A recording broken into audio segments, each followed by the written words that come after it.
All right.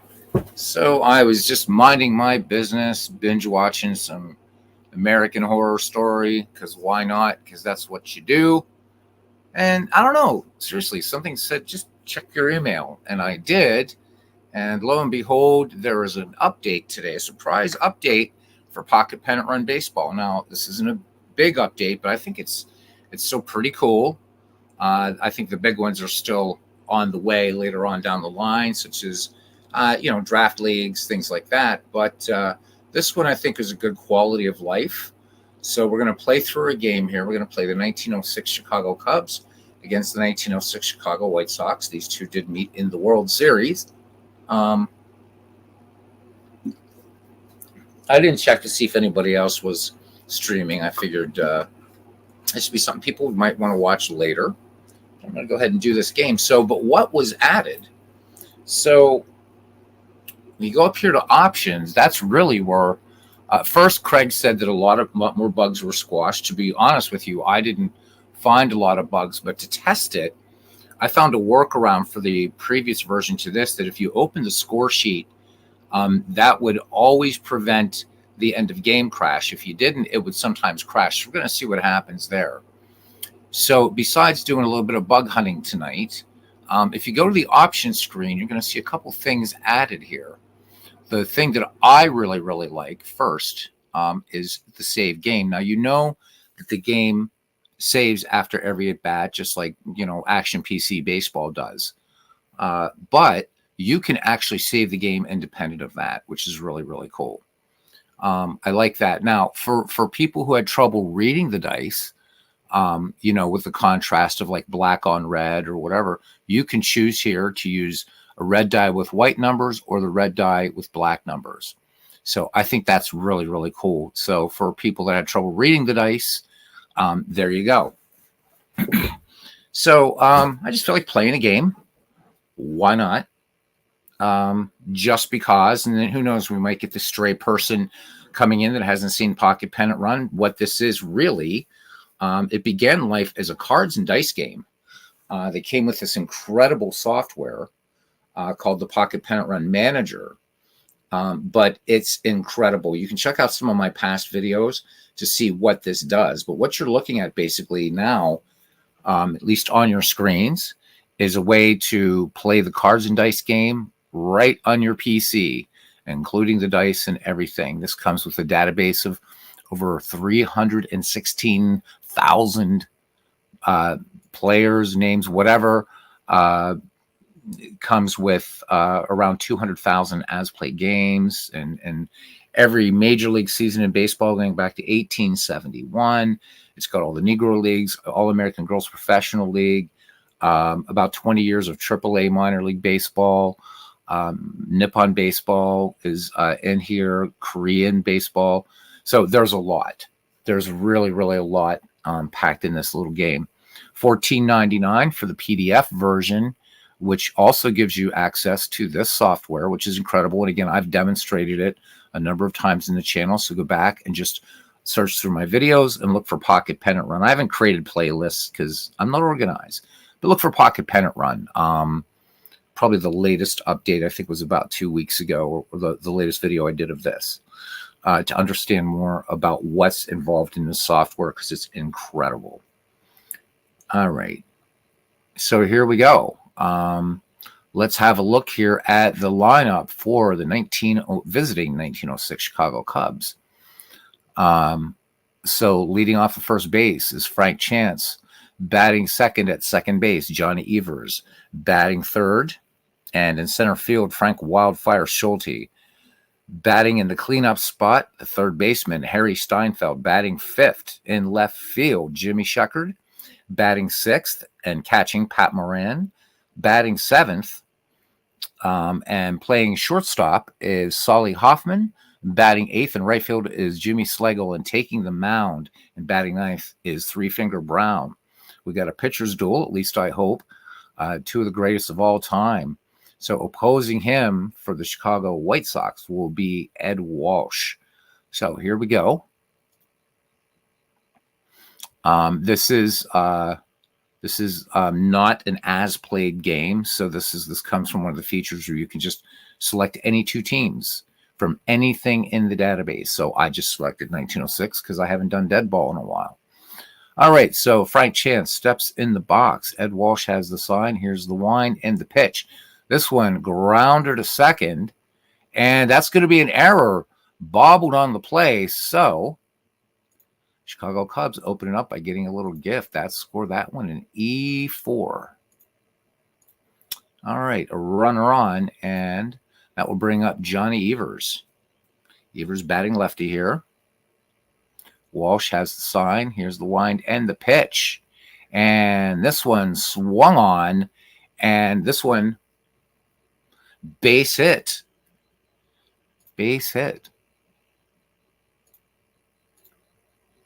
All right, so runners on first and third. Frank Chance makes it to third. A lot of speed for both of these teams. See if the manager would like to perhaps attempt a steal. He says no.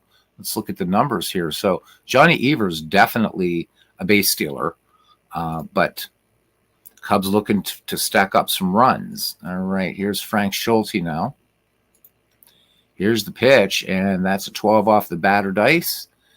Or that's 12, which tells us to go to the batter dice, number 5. And this one is a fly to right and a tag-up play. And do I want Frank Chance to tag up for home against right fielder Joe O'Neill? C. Yes, I do. And he is out. How about that? Frank Chance gunned down. Outfield assist there from right field. So 2 down, and Johnny Evers remains on first, and that brings up Harry Steinfeld. So what a great throw from right field. Let's give John O'Neill a little love out there. And here we go. We have a 9, and this one's coming off the batter die. A 7, and that is going to be a grounder to short, and that will end the inning. All right. So now let's look at who Three Finger Brown will be facing. Hey, Dwayne, looking at the new update here that I had no idea this was coming for Pocket Pennant Run Baseball. Mainly a quality of life update, but it gives me an excuse to play this game that I love so much. All right, looking at the lineup here. So in the actual, and Dwayne has already done this World Series on his channel, and so the Chicago Cubs changed history and won the World Series on his World Series project. In the actual World Series, the Chicago White Sox won, although they were underdogs, and they won it largely on their pitching staff, and especially Ed Walsh. So we're going to see if the Cubs can change history once again, just in this little one-off game between these two. And in fact, back in the dead ball era, it was very common at the end of the regular season for cities like New York and Chicago and St. Louis, cities that had 2 baseball teams, to meet in a city series. So this wouldn't be the only time that the Cubs and the White Sox would meet in the postseason. All right, so Jigs Donahue will lead things off. He's the first baseman. Batting second is Lee Quillen, and he's the shortstop. Batting third, playing third base, is George Rohe. Batting in the cleanup spot, second baseman Frank Isbell. Batting fifth and playing left field is Fielder Jones. Batting sixth, and we saw him make that great play from right field. Nice assist, John O'Neill. Batting seventh and catching is Billy Sullivan. And batting eighth in center field is Ed Hahn. Batting ninth, the great Ed Walsh. All right, here we go. So leading things off here, Jigs Donahue. And again, for those not familiar with the game, there's the batting card will change. This is each individual batter's card, and the pitcher's card is over here. Once pitchers do reach their fatigue rating, you'll actually see this move. But again, go back to some of my other videos. But if you have any questions about the game, as best as I can answer them, please ask them in the chat, and I will do my best to answer. A big shout out to Craig Harris for dropping this. And of course, Matt McKeever also. These two guys are the brains behind Pocket Pennant Run Baseball. And for Craig to drop and update it, I think it's only actually been about a week. And he had mentioned the Facebook group was going through some getting some medical treatment for something or other, and it kind of delayed the last patch. And then bam, here we go. Night before Labor Day, and we get to play some more Pocket Pennant Run baseball. All right, so here's Jigs Donahue, and let's roll the bones. And this was a 10. So this is a batter. We go to the 9, and it is a base hit. Base hit, so here we go. So the Cubs opened the first, getting a man on by the error, and the Chicago White Sox get a base hit. Here's Lee Quillen now. Three-finger Brown ready to work, and this one is a 7, left, right, 6. And this one is going to be a fly ball out to left field. All right, runner holds, 1 away. And here's George Rohe now. Here's the pitch. And this is a 4. This is a control check, 10. And this is a walk. So Mordecai Brown giving up a hit and a walk in this bottom of the first inning. So 2-1 for the White Sox. 1 down. Brings up Frank Isbell. Pretty good, decent contact hitter. But not this time. This is a 3 control check, 4 swing and a miss. And Nachi K for Three-Finger Brown, 2 away. Now for Fielder Jones. Left fielder in the box. Here's the pitch. And this one is a control check, 2. And this one also a strikeout. So the White Sox make a little bit of noise, but they do not capitalize. They leave 2. We go to the top of the second inning. The White Sox and Cubs are scoreless. All right, Jimmy Sheckard will lead things off here. Sheckard will be followed by Pat Moran and Solly Hoffman. So again, just to show the quality of life things here, right now, I can save this game, and it will automatically save. And if there was a guy on base, whatever, I can save it. So the game will still save for you after every at-bat, but now you can also save on top of that, which is really nice. But let's look at these options. So we're going to use now, I'm going to select this use red die with white numbers. And you'll see that the contrast is really, really nice. So here we go. Here's the pitch to, curtain batter's not, there we go. You can see there, nicer contrast. These were all black numbers before. I was fine with it, but I think white looks better on darker colors. So you can see there the white number on red and the white number on blue. And I think that's really nice. So 2 big quality of life improvements. Again, we haven't used a workaround that I discovered before this patch of opening the score sheet. I want to try to do this game without opening the score sheet to see if, in fact, it will go all the way through. All right, so this is the 2. And we see this is a control. Yellow die tells us it's a 5. And this is a swing and a miss strikeout. So Ed Walsh picks up the K. Now, we will go ahead and look at the box score every once in a while. That's fine, just to see what's going on in the game. But we'll save the box or the score sheet for the end. All right, batter up then. And here's Pat Moran, the catcher. All right, nobody on. 1 down, no score here. Top of the second here at Southside Park, home of the Chicago White Sox. Here's the pitch, and this is a 2, and that one's a control check, and that's an 8, and that's a drop third strike. So this was one of the early bugs that has long been squashed, which is really, really nice. In the first iteration of this, which was called Goji for Pocket Pennant Run 3, a drop K would pop up. It was trying to read something in the game's library, and that has long been fixed. So you guys shouldn't be experiencing any of the drop K bugs now for a long time. All right, brings up Solly Hoffman now. Solly Hoffman playing shortstop. All right, Ed Walsh into his wind, and the Irishman delivers, and this will be an error check out to right. That's a 5. And he camps under it, John O'Neill, and makes the catch for out number 3. So I've said this many, many times. I love the flow of this game. I really, really do. And you can't beat it for the price. Plays a good game of baseball. All right, John O'Neill batting, leading off here for the Chicago White Sox of 1906. Will be followed by Billy Sullivan and Ed Hahn. All right, Mordecai Brown peers in, has the sign. Here's the pitch. This one's a left-right 2, And this one grounded up the first base line. And this will be taken unassisted for the first out of the inning. So as you guys can probably tell, I still haven't gotten into the groove of how to call this game, but I certainly played a lot. I've been playing this more than out of the park baseball, actually, this year. Pretty crazy. I mean, I used to play roll the cards and dice, but this is with the limited footprint, the limited area I have now right here, surrounded by magic props, cats, books, whatever, and in a small place. This has given me that just I can play some cards and dice.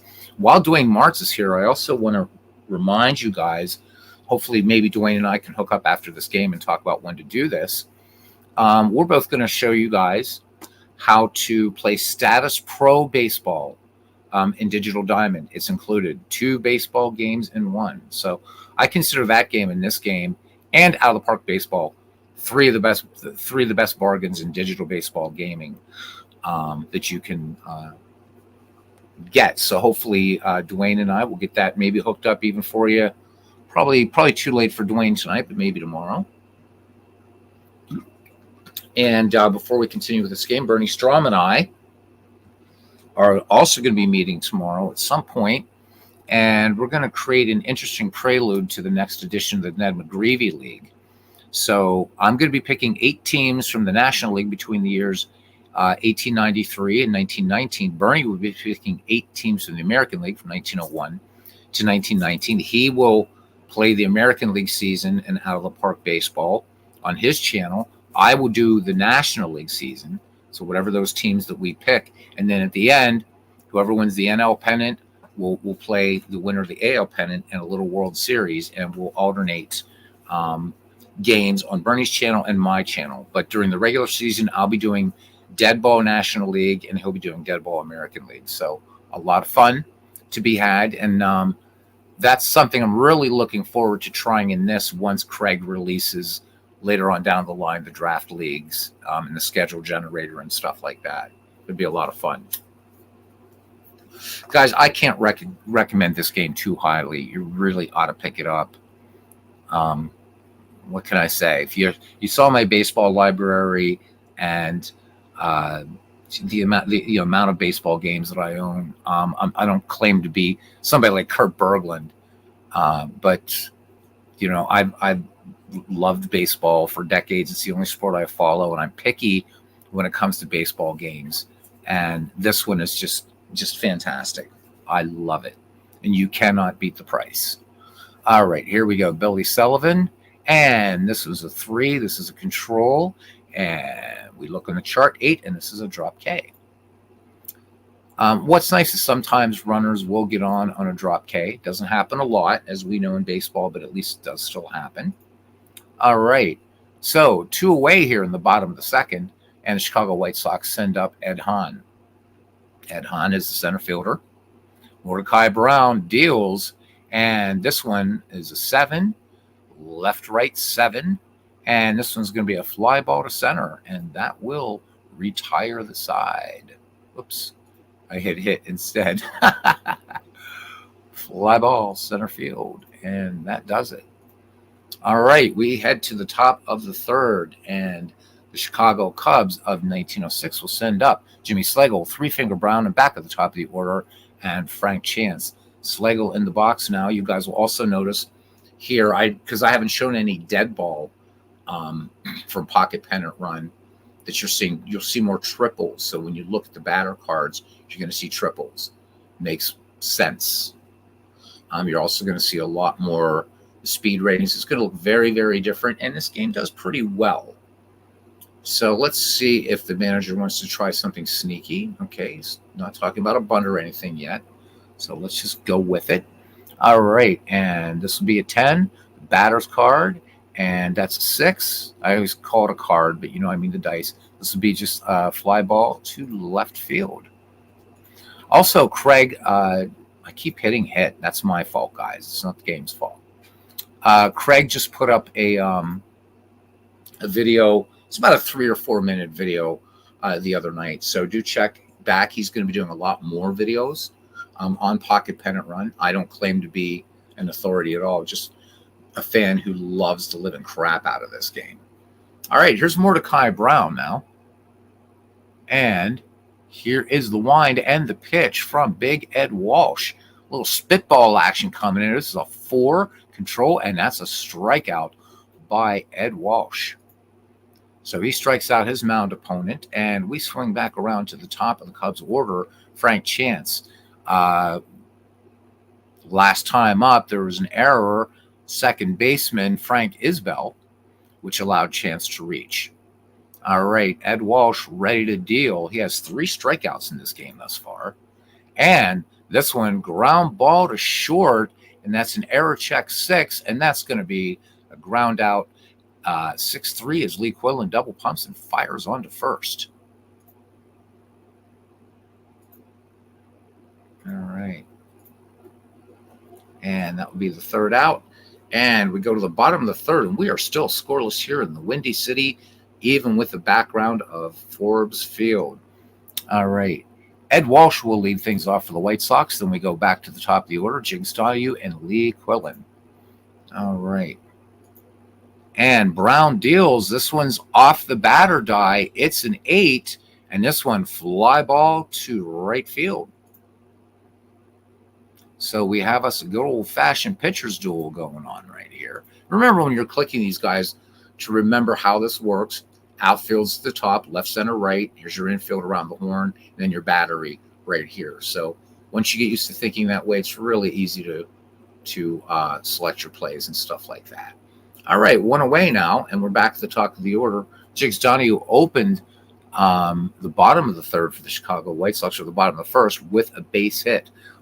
Just 1 hit for each of these Chicago clubs, and the White Sox with an error which did not come back to bite them.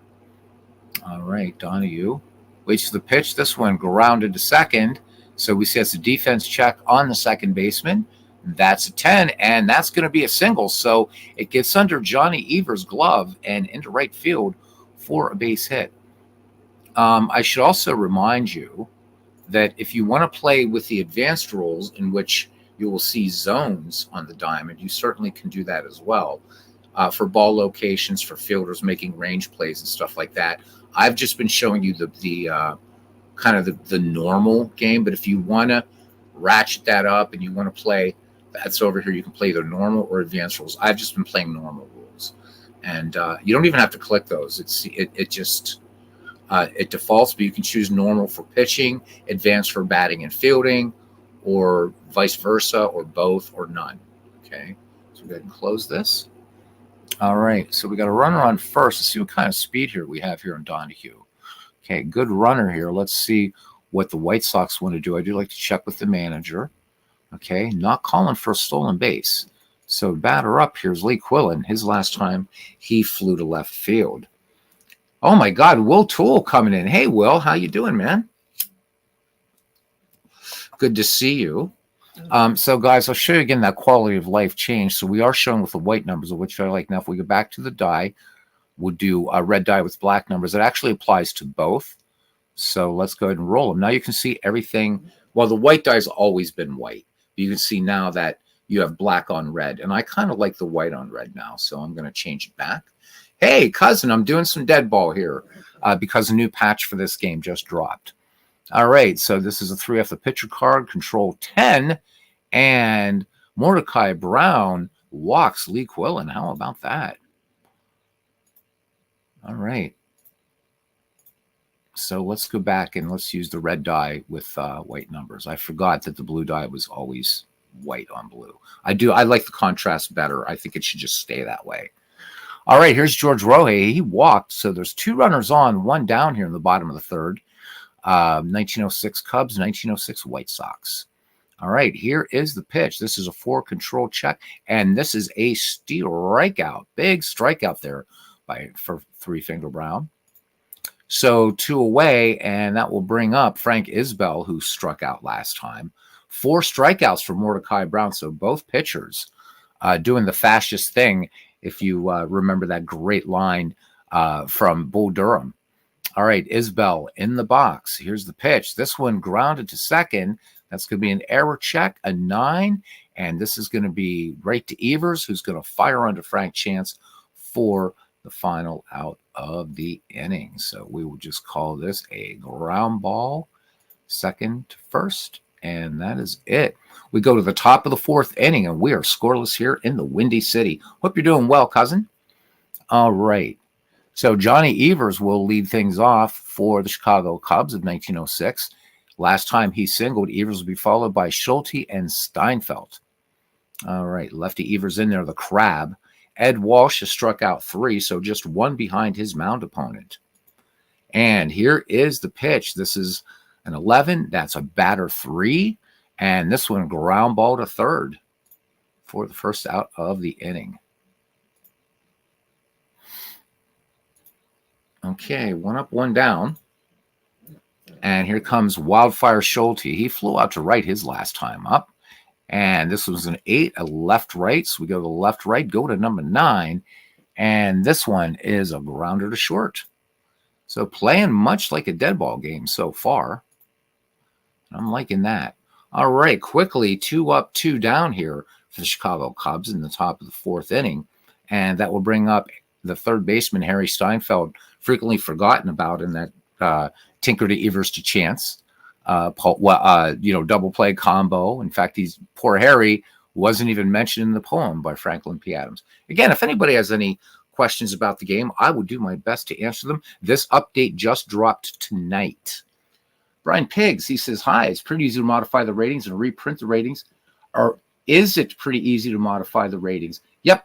So you can, you can definitely edit players in this game. You can. Hey, there's Yoko and there is Robert, RGL Network. So yeah, it is. You can edit players, do all kinds of cool stuff. You can edit, like you can go in and like even in game, one thing you can do is if you bring in a relief pitcher, Brian, you can actually change, if you want to, you can change his fatigue rating, which I think is a good thing, maybe because I've noticed, especially playing modern era baseball, or what they call modern era baseball, I guess they had to split it up somehow.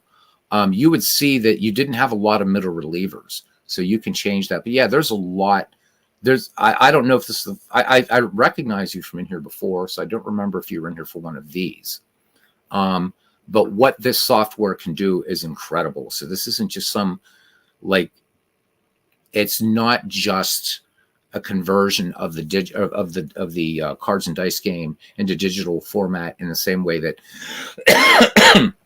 pardon me, something like Strat PC or PC Replay is. This is much, much, much more in what it can do. But yeah, we can go over some of those things. Robbie Nye, welcome in. Robbie, I think this might be your first time in here. So welcome, welcome, welcome. As RGL Network says, give me some truth. John Lennon, that counts. Yes, except yeah, it does count. Doug Hunt. And he says, we're so sorry, Uncle Albert, that counts. So, geez, we're getting hit with Lennon and McCartney here all at once. Nice. Well, Robbie, welcome. I don't know how much Pocket Pennant Run you've played. I don't know if I've seen you in the Facebook group or not. I post there a lot. So welcome in and welcome to this community where we play all kinds of baseball on here. All right. With that said, here's Steinfeld. Here's the pitch, and this one's a 3 off the red die. This is control 4, and it's a strikeout. A strikeout. So Ed Walsh is going to pick up strikeout number 4. All right, and that ends the inning. We go to the bottom of the 4th in this one-off rematch of the World Series participants in 1906, the Chicago Cubs and the Chicago White Sox. We are scoreless. The line for the Cubs thus far, no runs and 1 hit, no errors. For the 1906 Chicago White Sox, no runs, 2 hits, 1 error. So each pitcher has whiffed 4. Mordecai Brown will face the number 5, 6, 7 hitters. That will be Fielder Jones, John O'Neill, and Billy Sullivan for the 1906 White Sox. All right. Fielder Jones struck out his last time against Three Finger. Three Finger has the sign. Here's the wind and the pitch, and this is a 7. Left, right, we go to the 11, and this one, base hit. So we just call it a base hit up the middle since I'm not using the advanced rules. We'll just call it a base hit up the middle. Doesn't really matter. Base hit's a base hit. So we got a runner aboard, batter up. And we'll check to see, do the White Sox want to do any running yet? They do not. So interestingly, the game playing a little bit conservatively, but I see here that this is a speed B, and let's look at the catcher here. So Moran's a C, but his defense is an A. So probably smart call there by the manager not to run. Of course, Ken Castro would. And actually, so this is a nice little test to see how well this does dead ball baseball as well. All right, here we go. Here's the pitch to the right fielder, John O'Neill. This one is 7, a left-right 2, and this is going to be a double play. So a 3-6-3 double play. So let's record that, huh? All right, so double play. And we do first base, second base, first base. Boom. There's a better play. 3-6-3, which is what I thought I picked. But apparently I'm in. Oh, no, because I picked the wrong one for there. But anyhow, out as John O'Neill tries to beat the throw. All right, so two-way base is empty. And batter up, here's Billy Sullivan. He struck out against Brown last time. So Brown getting the 2 ball there. Here's the 7. 7 is a left-right 8. And this one is just a fly ball to right, and this will retire the side. So we'll just do that and that and that and change sides. And here we go, top of the 5th inning. We are still scoreless in Chicago.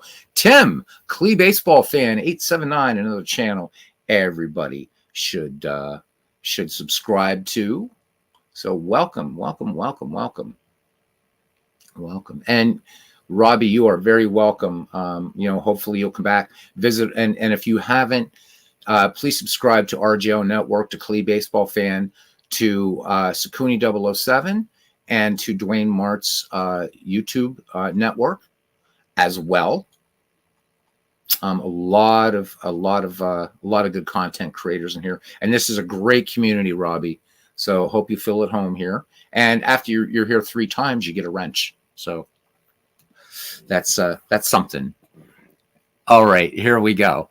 Jimmy Sheckard will lead things off here in the top of the 5th inning for the Chicago Cubs. And Sheckard will be followed by Pat Moran and Solly Hoffman here. We are playing 1906 baseball. All right, Ed Walsh so far with 4 strikeouts. Here's the pitch, and this one is a 7, left, right 5. And this one, fly ball to right field. And that will be the first out of the inning. All right, batter up here. And who do we got? Pat Moran, who struck out against Big Ed Walsh. Ed Walsh had a great spitball. Hitters thought that the ball disintegrated into saliva and then rematerialized as a ball when it hit the catcher's mitt. Apparently was also a great singer, would sing and sit all kinds of wonderful Irish tunes. I guess he was the quintessential Irish tenor of the day. So Ed Walsh, not only one of the greatest pitchers in the dead ball era, and certainly among the all-time greats in baseball, but apparently a hell of a singer too. All right, here's Pat Moran. This one grounded to short, and this is going to be an error check, and that's an 8, and that's a grounder to short. So just a 6-3 put out after the very little bit of drama that there was. So ground ball, short, first base is already selected, and boom. So quickly 2 away now for Solly Hoffman. He flew to right last time up. Here's the pitch, error check out there, or a defense check. And this one is a 12, and this is going to be an error on the left fielder. Error on the left fielder, Fielder Jones. And so we have a runner on. How about that? All right. So second error committed by the Chicago White Sox, and that brings up Jimmy Schlegel. And again, I apologize, guys, for not calling the game the way I normally. I'm still trying to get used to how I would, quote unquote, call this game, but having fun. Besides, nobody does cards and dice like Robert. Stadium barfs, stadium groans, stadium cheers. That's the best. All right. Schlegel flew out to left his last time up, and this one is a 9 off the batter die. Or the 9 tells us it's off a batter 12. This is a power check 1, and he pops it straight up the chute and back to catcher. Oh, my goodness. All right. Nothing just happening here at all here. Okay, so pop out, catcher. And this is really nice here. 2 different triple plays now. I don't know if that's new, or maybe I didn't see that before. So we have a line out to short triple play, and then we have just kind of a triple play. So interesting. And seems like double plays are broken up a little bit more here. No, these have been around. I just didn't notice this before. Maybe that's new. I don't know. Anyhow, let's change sides.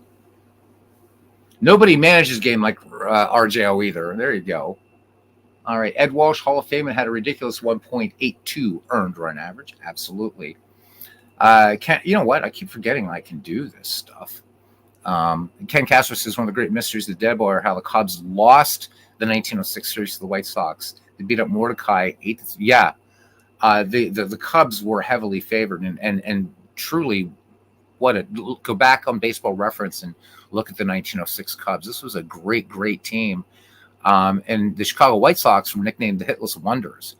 One of the secrets, of course, was the guy pitching for the White Sox, and that's Big Ed Walsh. But yeah, the Chicago Cubs should have had them. Should have had them for lunch. But the White Sox took that series. Except on Dwayne Martz's channel, the Cubs won. So, all right, here's Ed Hahn. He flew out to center his last time up. Here's the 1-2 pitch. This is a control 11, and Mordecai Brown has now walked his third. So while both pitchers working on the shutout, Brown maybe a little bit less sharp at this point. And here is Ed Walsh getting a lot of love in the chat tonight. Let's see what the White Sox want to do. So the White Sox, we're calling on a steal. Let's check the runner's rating here. So he's a B. Well, you know what? The computer says steal. Do I want to steal? Do I want a B runner to steal against an A catcher? It said yes. Let's see what happens. He is out of there. Ed Hahn rolls a 1, and he is gone. All right, so here's the pitch now to Big Ed Walsh. This one goes down to third base, and this one easily gloved, and the throw from Steinfeld on to Chance for out number 2. All right, 2 away, and we're back at the top of the order for Chicago White Sox, and first baseman Jigs Donahue. So of the 3 hits for the 1906 White Sox, Donahue has 2 of them, 2 singles. Here's the pitch, and this is going to be a 4 off the batter's card fly ball, center field. And that will be out number 1. Classic pitcher's duel. Or I'm sorry, out number 3. That was my own fault. I was getting all flustered there. All right, again. So Tim says, I guess one will never know how the White Sox of 2024 could be mentioned in the same breath of the 1899 Cleveland Spiders. You know, the thing about the 1899 Spiders, which, again, I always try to do my best to clear up about them. They were a lousy team, but you got to remember that by 1899, so the American Association is wiped out, and the National League has become bloated. And so in an effort to try to stay afloat, Cleveland basically sold pretty much everybody, traded away, sold whatever. But look at the Cleveland Spiders, and they were always, through the 1890s, were a competitive ball club. As far as the 2024 White Sox, since the American League seems very healthy, I think the 2024 White Sox, all due respect to White Sox fans out there, they just suck. But we should, if 2024 was already available in this, we could play the 2024 White Sox. Maybe we'll do that now to the park baseball. We'll play the 2024 White Sox in a one-off against the 1899 Spiders or the 1962 Mets. D. Scott Howard joining us here at the ballpark. The Cubs, the Bears. He says, I think the Hitless Wonders were criminally underrated. Well, they were, and yet they won the series. How about it? Roberts saying that the 1899 Spiders would beat the 2024 White Sox. Ooh, in a best of 7. We might have to just do that. I think we might just have to do that. All right, here's Mordecai Brown, and swing and a miss. Ed Walsh is going to pick up his 5th strikeout. All right, back at the top of the order, one away for Frank Chance.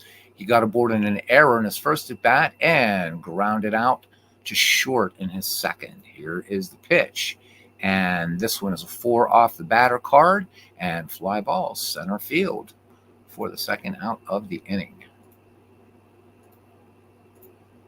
All right, 2 away. Again, we're not going to go to the score sheet. I want to see if at the end of the game this doesn't crash. So again, I just want to remind anybody coming in or watching, as I see the numbers kind of fluctuating a little bit, this is largely a quality of life update.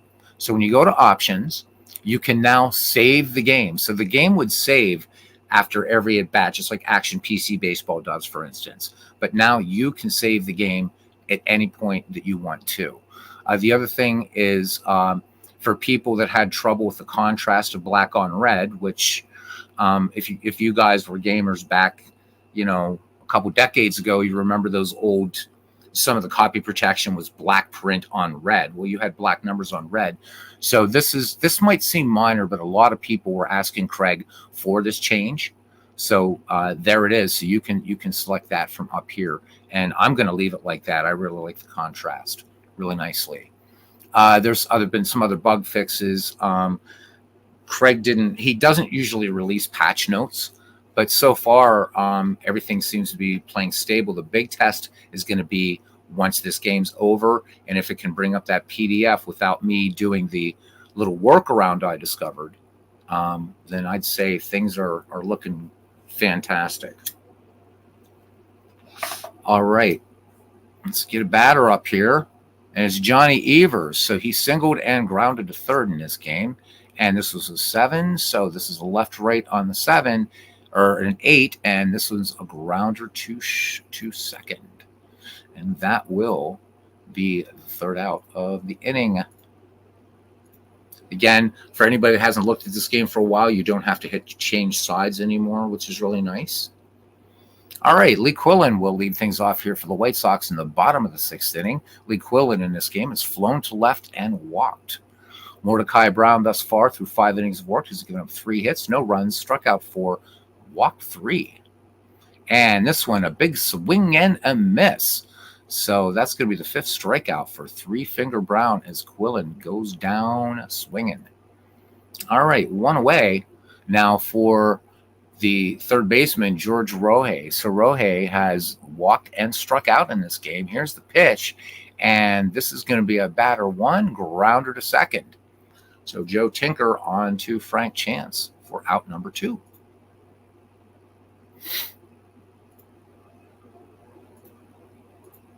All right, 2 away.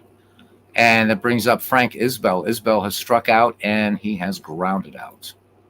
And red die tells us it's a 9, batter card 9, and this is going to be a base hit. So the White Sox pick up their 4th hit of the game with a single here by Isbell. So Isbell aboard, and with 2 outs, that brings up Fielder Jones. He has struck out and singled in this game. And this one a 4, control 9, and he walks him. So Mordecai Brown again flirting possibly here. How many times can you flirt with the walks? And what did the great Casey Stengel say? Those bases on balls will kill you. So the White Sox now here in the bottom of the 6th inning with 2 on, 2 out. And that brings up the number 6 hitter, John O'Neill. Grounded out 3 unassisted back and his first time up and grounded to short. Here is the pitch. And this is a 7, left, right, 11. And this is a base hit, and 2 runners will advance. So we're going to get our first run of the game. So the walk does come back to bite. That 4th walk comes back to bite Three Finger Brown, and the White Sox take a 1-0 lead here in the bottom of the 6th in this rematch of 1906. All right.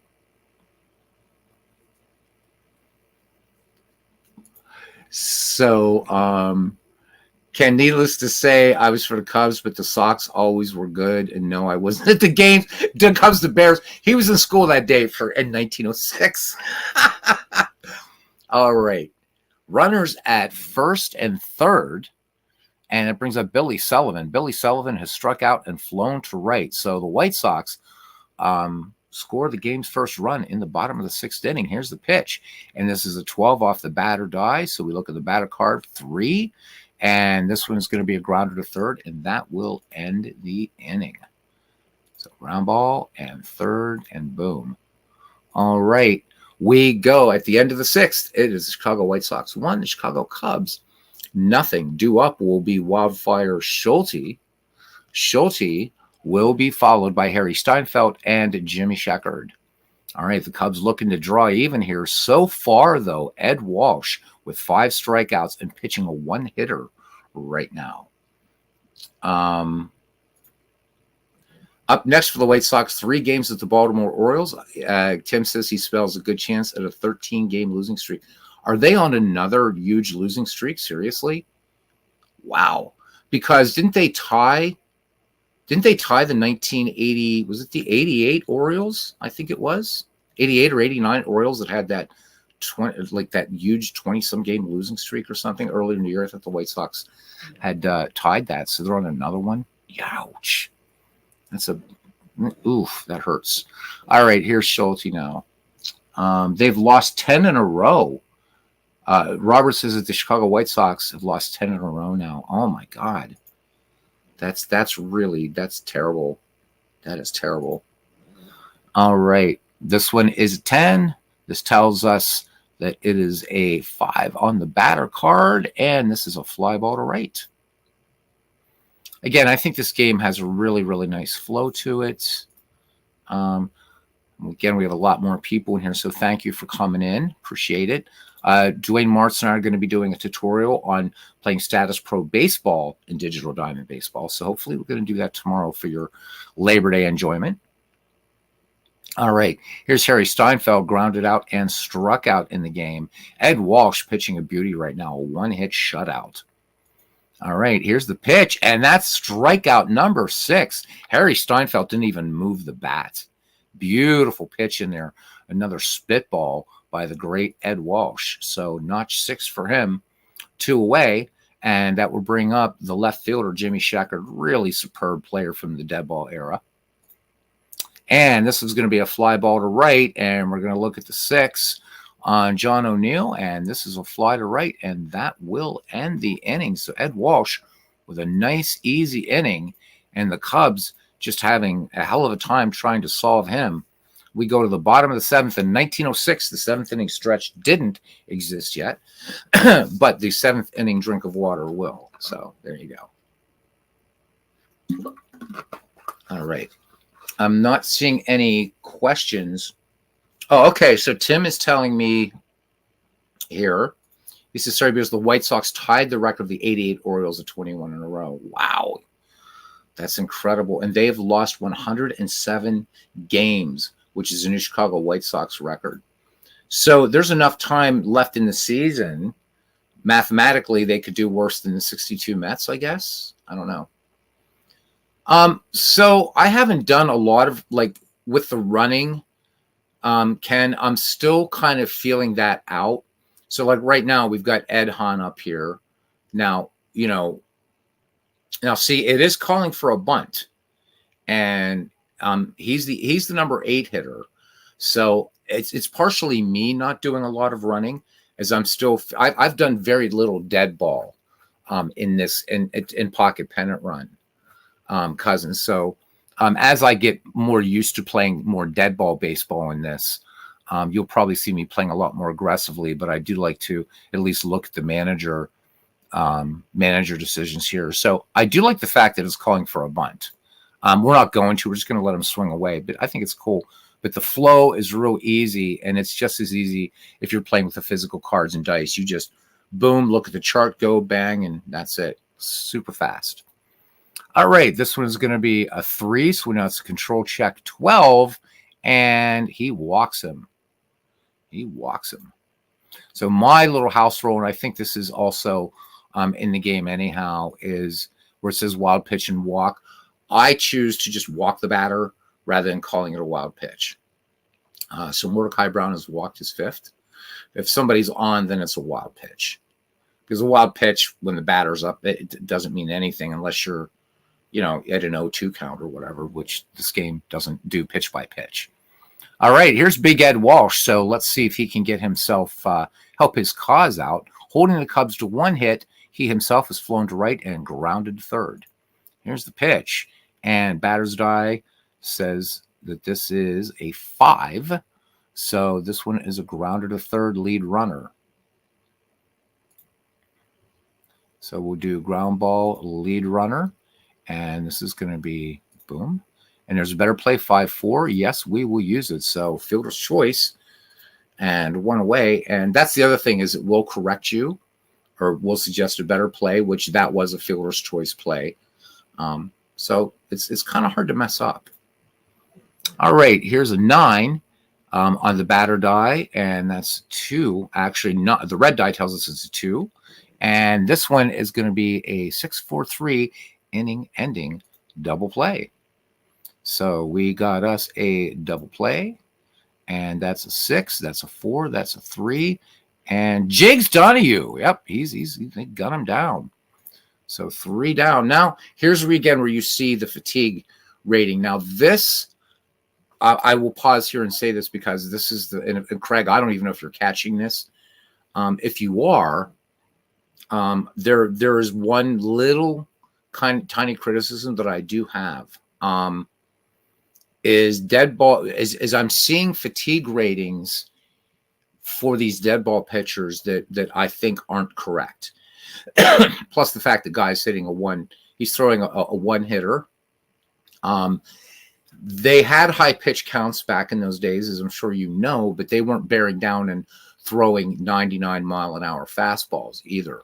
But if there's a way within the game, I don't know if maybe I know the statistical ratings you're using, but for Ed Walsh to become fatigued in the 7th, and you look at people like Ed Walsh, you look at Walter Johnson, all these dead ball pitchers that pitched so many complete games.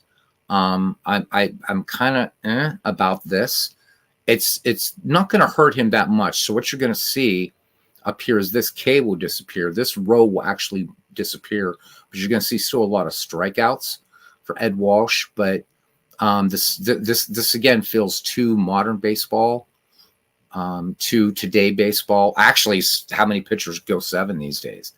So I don't know if that's something that could be fixed. It's not a problem, but it does kind of doesn't represent dead ball very well. But there you go. You can see there's still some strikeouts here, but now anything that's going to be coming up in the red die on a 1-2-3 for Big Ed Walsh is going to be a control check. Okay.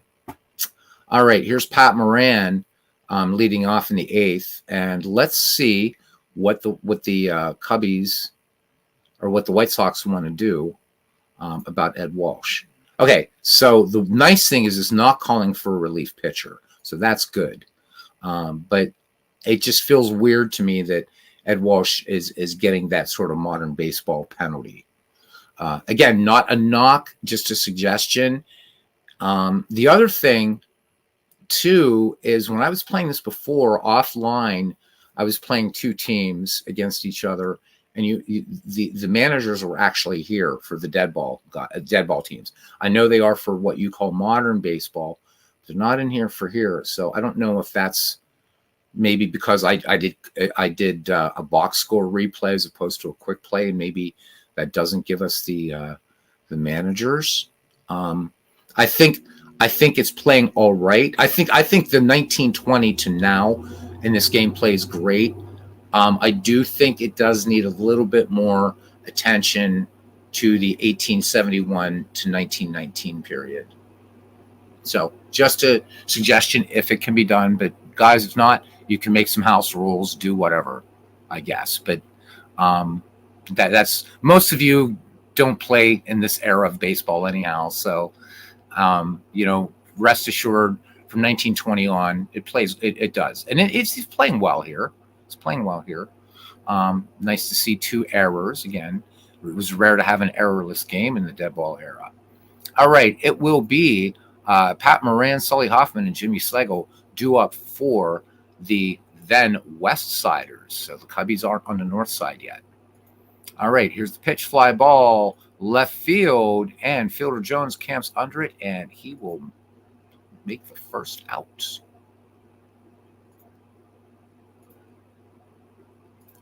All right. Yeah, exactly. Yeah, so Robert saying that, yeah, he said, yeah, he's kind of using modern day stamina for dead ball era. It doesn't make sense. Yeah, because, I mean, they were playing, it was a small ball. It was small ball. It was a faster game, a lot more stolen bases, to be sure. And the big hit was the triple. And again, so it's a minor criticism because, again, you see the guys like further up in the order, you're going to see a lot more triples, which made sense. That was the big hit in the day, not the home run. The home run wasn't really a strategy. Or as you guys have heard me say many times, John McGraw even fined a player for hitting a home run. McGraw called for a bunt, and the guy got a fat one and knocked it for a bunch of fives, and John McGraw fined him $500.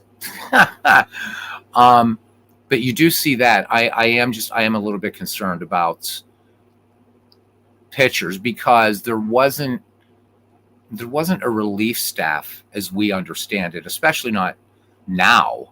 I think if you brought Ed Walsh or Three Finger Brown or any of the great dead ballers forward, or even guys up through the 1950s into the 60s, and they'd say, what? You got a guy that his job is to come in and pitch to get a lefty out? What are you talking about? So the pitcher usage, I think, could use a little work. I'm not going to harp on that, but that's really my first kind of criticism of the game is I think it does need some love, Craig, if possible. It's not a game breaker, certainly, but again, I'm one of maybe 4 people that plays dead ball era baseball in anything, so don't just fix it for me. All right. Anyhow, we got a pitch. Okay, so the red die says it's a batter 12. So it's a power check. So here we go, 7, and this is going to be a single or a double with 2 asterisks with nobody on board.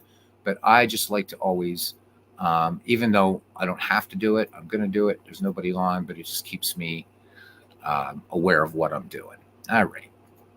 Thank you. So Robert helping out here, he says, yeah, Walsh faced 1,058 batters in 1906, which is an average of 26 per game. Right. So thank you, Robert. And again, if Craig is listening in or anybody from the group or anybody that's bought the game, it's not a knock on the game. I think it's just an adjustment that needs to be made. All right, here's Jimmy Slegel, and he has flown to left and popped out the catcher. All right, this one fly ball to right. We look at the blue die. That's a 7. And this is a fly ball tag up question mark. So we'll do a fly ball tag up to right. And this is going to ask us, do I want Sully Hoffman, who is a D, to tag up for third against right fielder John O'Neill? So the Cubs are down. No, I'm not going to send. I'm not going to do it. 2-way. All right. All right. Here's Mordecai Brown. Now let's see what the Cubs want to do with Brown here. Okay, they do not want a pinch hitter. Okay. There's a 7 on the left-right die. This is a card. It's a 12 power check 9. Power check 9, and this is a double, 2 asterisks, and the Chicago Cubs tie the game. How about that? On a double by Mordecai Brown. So I guess the old pocket pennant run manager knew what the hell it was doing after all. So a run scores, and we have us a new ball game here in the top of the 8th. Back at the top of the order now for Frank Chance. Notice Frank Chance A's all across the board. All right, he got aboard an error, grounded out, and flew out to center his last time up. All right, Mordecai Brown at second, 1-1 your score. This is a 2, control 8, and that's a walk. And that would have been a walk anyhow, where that is. So Ed Walsh gives up his first walk of the game. All right. So 2 on, 2 down, 1 in for the Chicago Cubs, and it brings up Johnny Evers. Johnny Evers is 1 for 3 in the day with a single and 2 groundouts. Here's the pitch. 2, control check 7, and this is a walk. Ed Walsh starting to fall apart here a little bit, baseball fans. Cranks and cranklets. Let's not kid ourselves. There's no cranklets in here. All right. So the Cubs have the bases loaded. Big Ed Walsh, who has been strong throughout the game, loses the shutout, allows the tying run to score on a double by his mound opponent. Now with the bases loaded, and here's Frank Wildfire Schulte. He's flown to right twice and grounded out. So Walsh, here we go. And in true dead ball fashion, instead of asking for a new ball, is going to spit and scuff and spike this one even a bit more. And current batter's not just hit. Yes, I know. All right, so here we go. This is a 6. This is a left-right 2. Will this end the inning? It will. This is going to be a grounder to first, and the Cubs leave them loaded.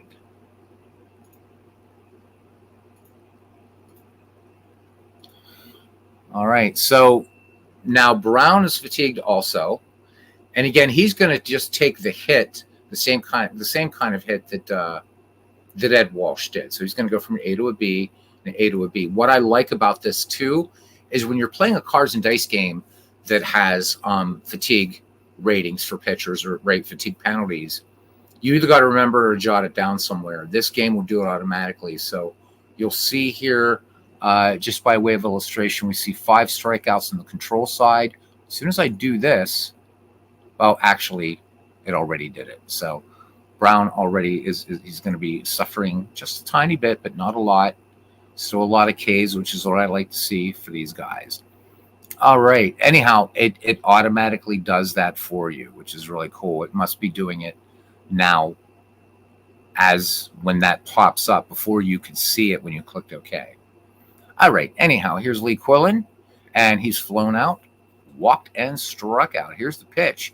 That's a control. So we go to 9, and it's a walk. So Mordecai Brown walks number 6. And the last time he walked somebody, it came back to bite him. So old three-finger Brown here. Let's see what the Chicago manager wants to do as George Rohe comes to the plate. So, nope. Chicago's going to stay with three-finger. All right, runner aboard. What kind of speed here? Lee Quillen isn't going anywhere. He is not going anywhere. All right. This is a 9 on the batter die, or 5 on the batter die, and this is a fly to right tag question mark. So we would do it that way. Fly ball right field, and the runner will stay put. Batter up for Frank Isbell. Isbell with a single in this game. So overall, he is 1 for 3. Strikeout victim of Mordecai Brown, who has 5. The walks hurting Mordecai, though, in this game. All right, this one's a 3, control 1. And just as I say that, he comes back and issues a big K to Frank Isbell. So the second time Isbell has struck out against three-finger Brown in the proceedings. So 2 away here, and that will bring up Fielder Jones. Fielder Jones also has struck out against Mordecai, who now has 6. He also has walked and singled. Here's the pitch, and batter die says 9, or batter die says 8. And this one is going to be a grounder to second, and that will end the inning. So some good pitching going on here. So Ed Walsh now, because of innings, he's going to be reduced again. And that time, things just dropped up again. So let's see what Chicago wants to do. They're going to keep Big Ed in. No, they do not. He does not want a relief pitcher. All right, we are tied at 1-1. We'll see how far this pitcher's duel can go.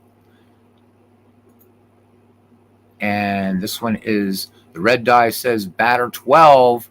This is a power check 4. And this is this one is a double. So leadoff double by Harry Steinfeld off of Ed Walsh.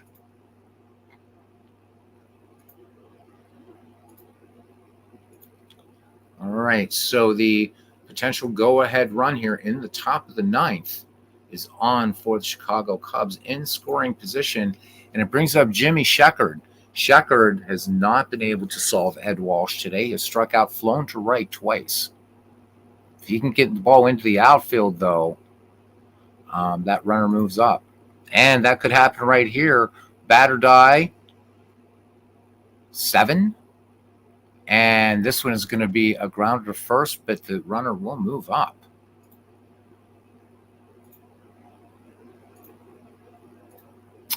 All right, so the Cubs threatening here now with 1 away, and the go-ahead run just 90 feet away, and striding to the plate is the catcher, Pat Moran. He has struck out, grounded out, flown to left.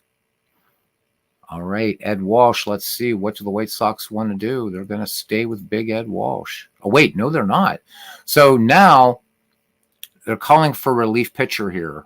So I'm going to leave this. I'm going to put this in the chat. Okay, thank you, Robert, for coming in, man. Thank you for coming in. All right, guys, do you guys want to see Walsh stay in and try to stick it out here with 1 down, or should we bring in a relief pitcher? What do you think? Actually, you know what? We'll bring in a relief pitcher so you guys can just see how that's done. All right, so we're going to go to our bullpen, and they've made this so much easier now for substitutions. All right, so here's everybody's ratings, and I think I'm going to bring in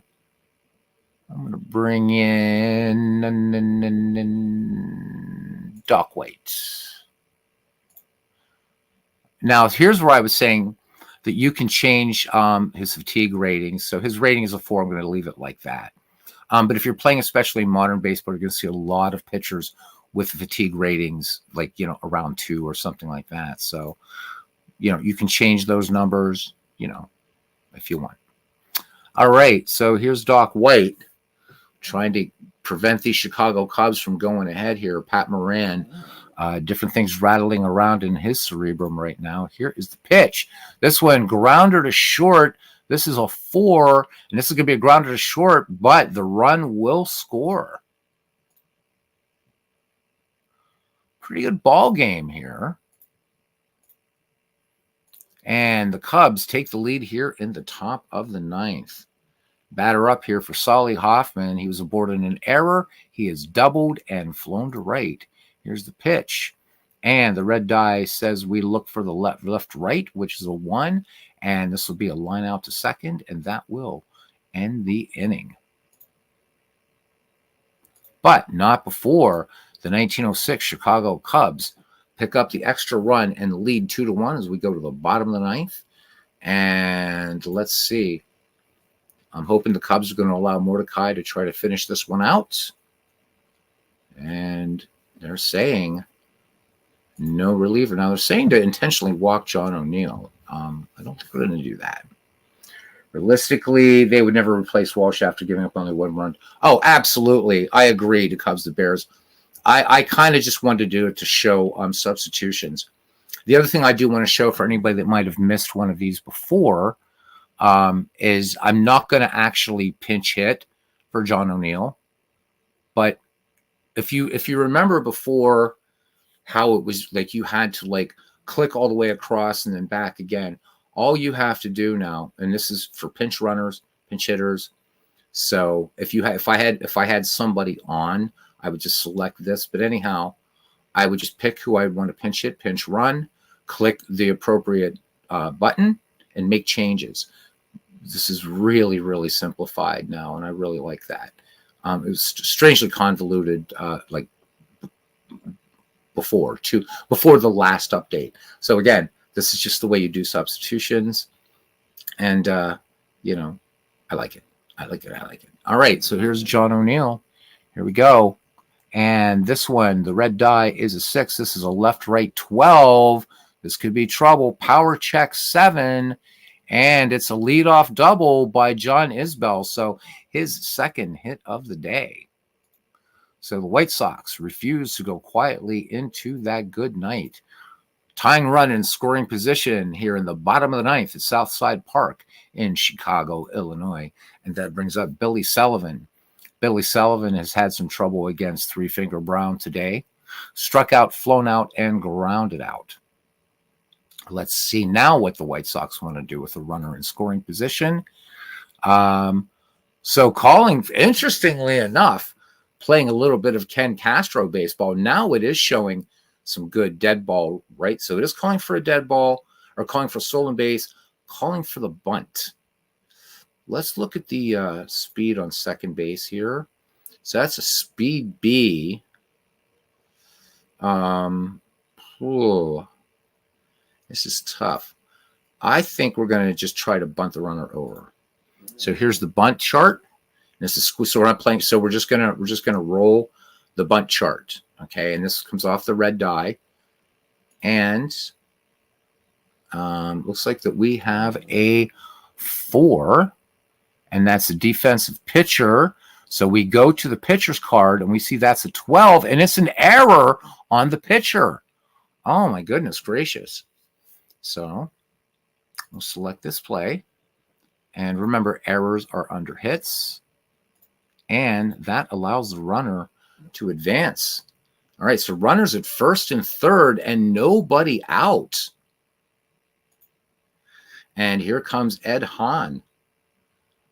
And he says, sack him. Well, and it worked out as Mordecai Brown makes the error. Let's see what we have here. Now they're saying bring in a reliever. Let's go ahead and bring in a reliever. I know we normally wouldn't do that, but we're going to go ahead and go to our bullpen. And since this is a one-off, you know what? We're just going to bring in another nasty pitcher. We're going to bring in Cousin Ken. I give it to you. Would you like to see overall Feaster or Rollbach come in to try to end the proceedings? And there's no 5-second delay in this. StreamYard, it's instantaneous, so I'll see it when you put it in there. Yeah. Who would you like to see, Cousin Ken? Oh, all right. Jack Feaster. Jack Feaster will come in. All right. And we're not going to worry about his fatigue rating. So Jack Feaster going to try to shut these pale hoes down. But John O'Neill, decent speed, is on third. Billy Sullivan on first. So he's got to bear down. Ed Hahn has walked twice and flown out. So Ed Hahn, good eye up there at the plate. Lefty center fielder here. Here's the pitch, and that doesn't look good. So that's a 12 on the red die, which says batter 11, which is a single and runners advance, and the Chicago White Sox. How about that? So single and a two-base advance. Wow. And a run scores, and we are tied up here in the bottom of the 9th inning. All right. And Doc White. So the manager does not want. So I think here we got a bunt. Now, do we go for the squeeze bunt? That's the question. That is a question. I think we got a squeeze, man. I think we got a squeeze here. Yeah. Nobody out. Of course, you got to run. Well, what do you think, guys? We could go straight up bunt, or we could go for a suicide squeeze. Let's see. So we're going to have, if this is grounded, so on a roll of 2, 3, or 4, this is going to be a grounder to pitcher, and they get the lead runner. Then grounded in front of the plate on a roll 5 to 6, they get the lead runner. And then from 7 through 12, it can be anywhere from just a regular grounder to the pitcher to a single for a squeeze. All right. So what do you say? What do you say, chat? Do you want to go for a straight up bunt, or should we try a squeeze? Bottom of the 9th, nobody out. Runners at first and third, and the Chicago White Sox not wanting to pinch hit for the pitcher Doc White. So what do you say, guys? Little audience participation here.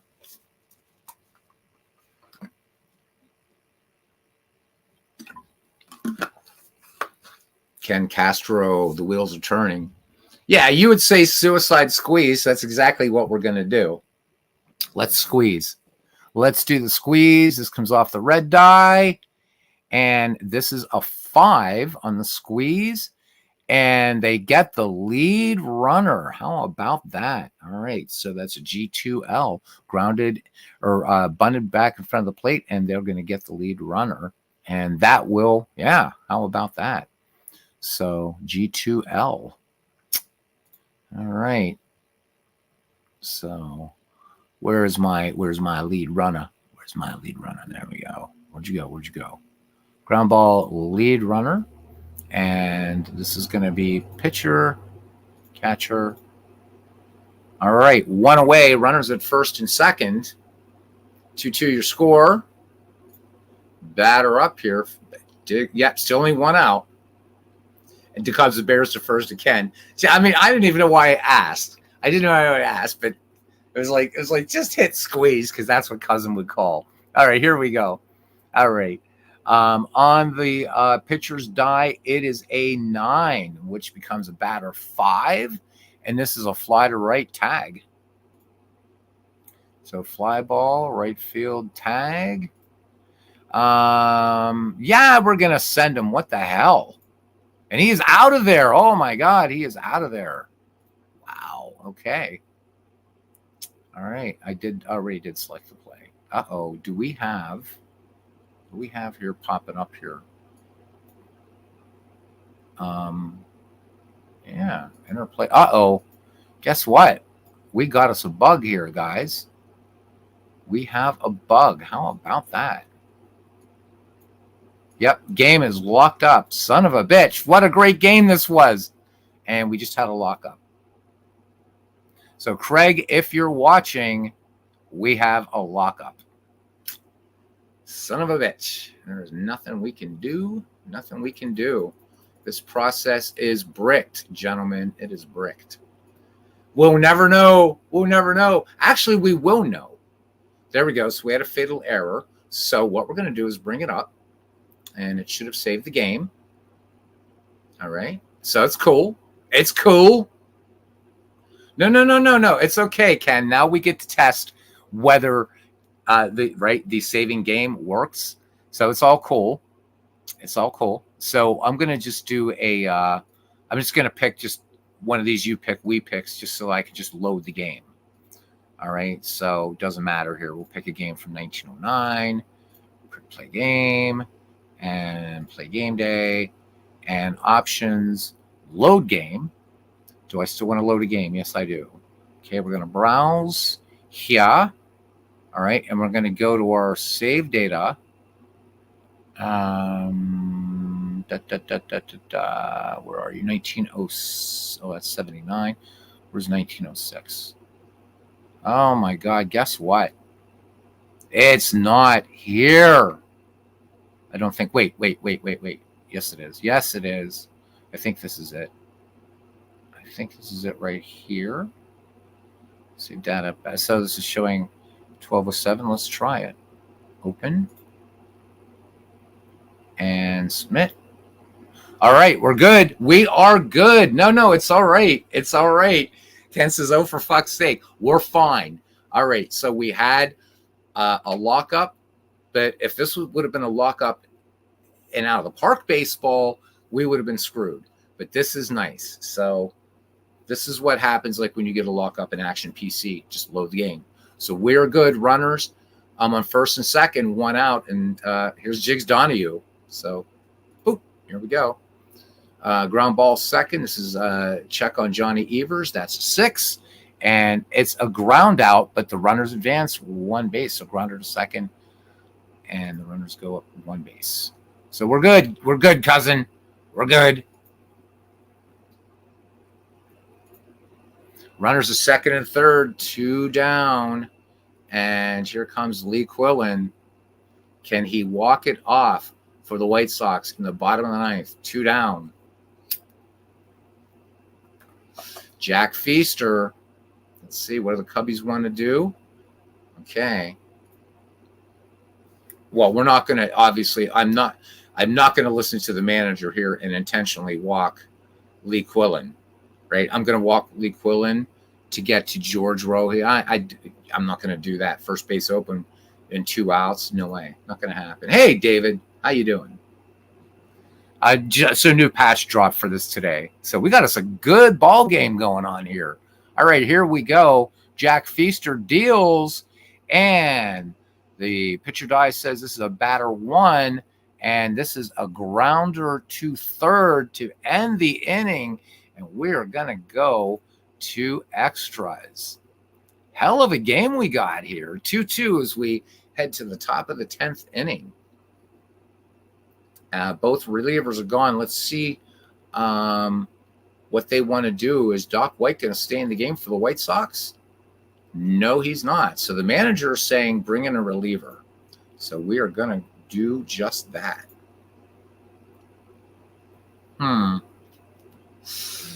Well. We certainly can't use Frank Isbell because he's in the game and he was a pitcher. So usually my own house rules is I'm going to pick the guy who has the next best ratings. So we can go with Roy Patterson or Nick Altrock. And you know what? We don't get to see Nick Altrock anytime. I don't even think he was in the McGreevy League. So we're going to let Nick Altrock come in to pitch for the White Sox. And Nick Altrock was a pretty damn fine pitcher, especially when he was a little less than tight. As they used to say, what was it? Sober and tight. All right, here we go. It'll be Jimmy Slago now. Jimmy Slago, who has flown to left, popped to catcher, and flown to right in this game. 2-2 your score. And this one's going to be a grounder toward first. And this is a check and 8, and this is just a 3 unassisted to Diggs Donahue. So 3 unassisted. So, all right, no panics. I'm glad the game is doing what it's supposed to do. All right. Because that would have sucked if this was so unrecoverable. Oh, my God. All right, Jack Feaster. Yes, pinch hitter. All right, good. Now we get to show how to pinch hit. All right. Damn. I think it's got to be... Well, we got Johnny Kling on the bench. I think it's got to be... I think you got to bring in Johnny Kling. You got to bring in Johnny Kling. All right, and he's going to pinch hit. And I'm going to change for Jack Feaster. Oops, I forgot to do that. Okay, make changes. Johnny Kling now pinch hitting. So there you can see it's a lot easier. All right, Johnny Kling has some good contact here. Let's see what he can do. And fly ball right field. This is a 9, and it's a fly out to right. John O'Neill will make the play.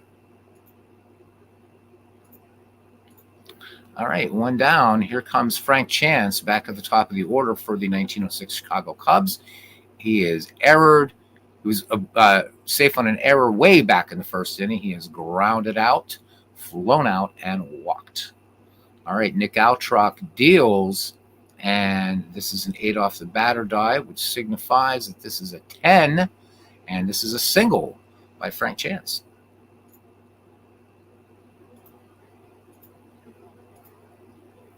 All right, batter up. Let's see.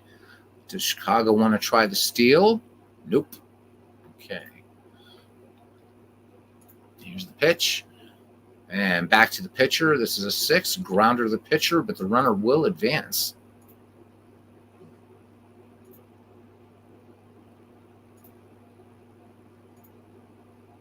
Oh, no, that won't advance. It was 2 outs. Okay, I must go to my bullpen for a relief pitcher. I am going to my bullpen. Boy, an embarrassment of riches here for the Cubbies. Now, there's something I do want to check here. It's interesting.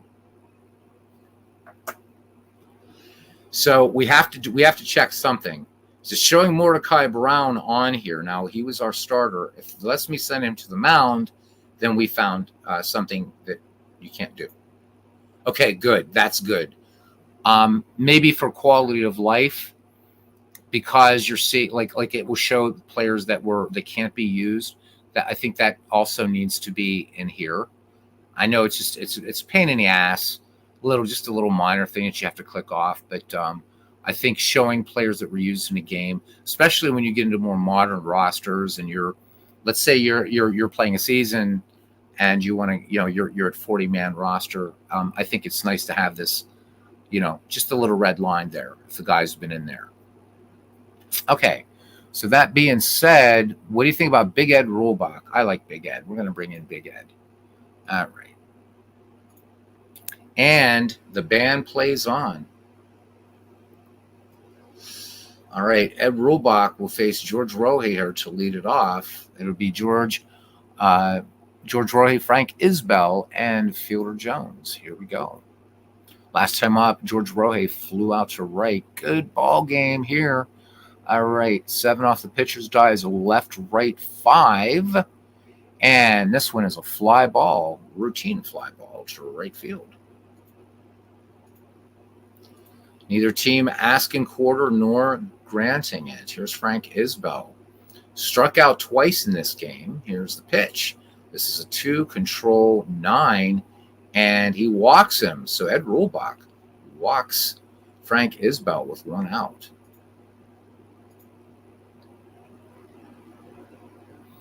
Cousin Ken, I think you might like this game. And considering the price, even if you just get the PDF version, you can still roll the physical dice. So if you don't buy the physical version, you got these 3.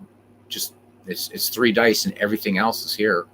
You can pick these up pretty simply. I think you might like it. I think it's fun. Nice change of pace. I'm just playing it strictly digitally, but again, you can it keeps a nice score sheet, whatever. So you can as much or as little as you want. Oh, you already have version 2. Okay. You're missing all this nice stuff here, but you do have version 2. Cool. All right, runner on first here, and let's get a batter in the box. It's going to be Fielder Jones. Let's see what the White Sox want to do with 1 out. Do they want to send this runner? They're saying no. Let's look at his speed. Sheesh. I don't know, man. I would steal. I would definitely try to steal with Isbell, because he's going to be safe on a roll from 5 to 12. But going to be fair. Let's be fair. We'll let the computer do it for now. All right. So this is 7 left right 2, and it was a moot point. This is a 3-6-3 double play.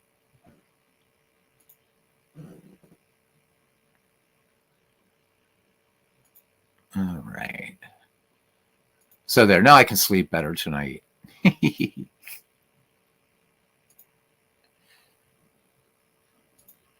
All right. Top of the 11th, 2-2. Nick Altrock will face Frank Wildfire Schulte, Harry Steinfeld, and Jimmy Shepherd. All right. Last time up, Schulte grounded out 3 unassisted. Here's the pitch. 12 from the 12.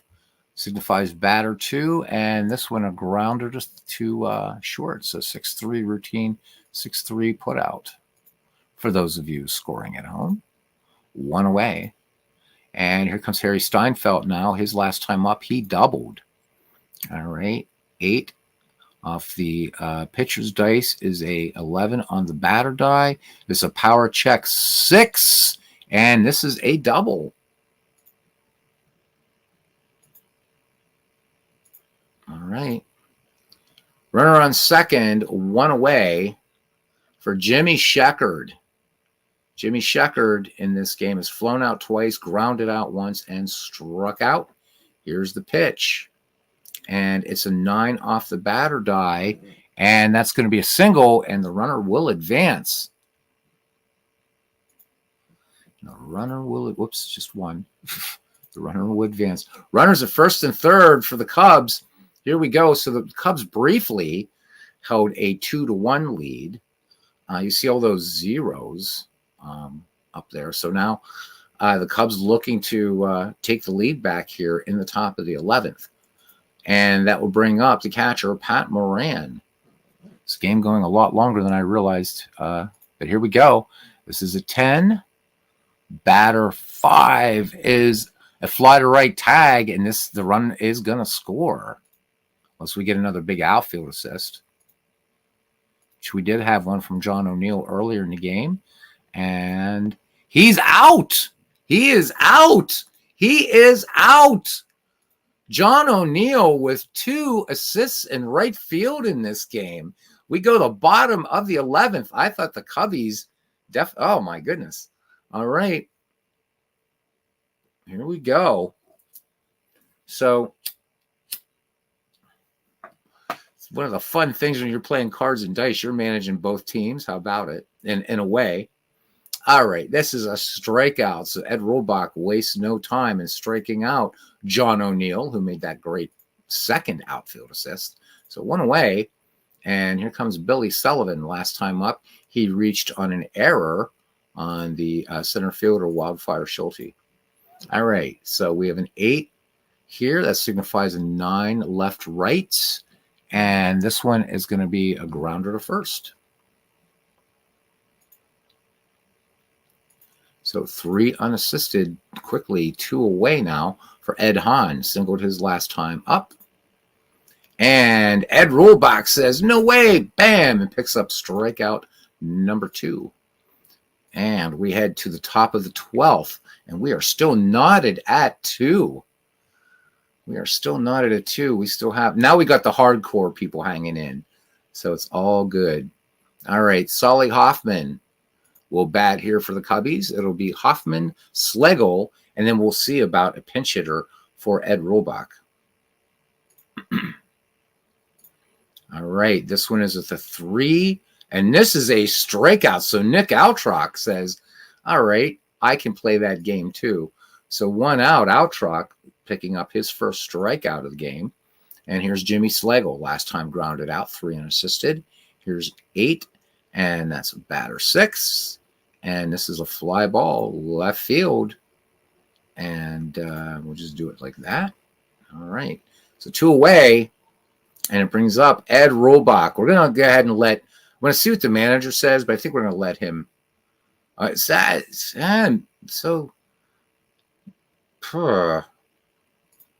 Yeah, okay. Let's go ahead and pinch hit for him. What the hell? Let's get a pinch hitter in there.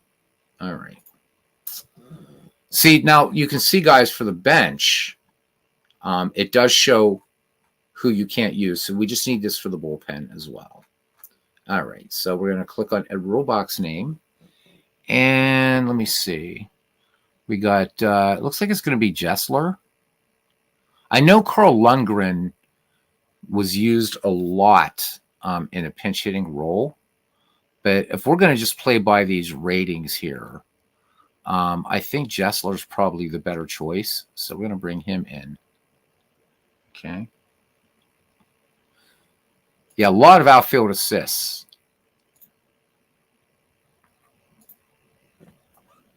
So 2-in-1 game. Yeah. Good point there to Cubs to Bears. Maybe the dead ball component might be just that maybe some of the ratings, some of the things need to be adjusted for dead ball play. An outfield assist I can see, but 2, and this guy is rated a C. That's a little questionable. It's not impossible, but it's questionable. All right, this is going to be a defense check out to second, and it's going to be a ground ball. Good God.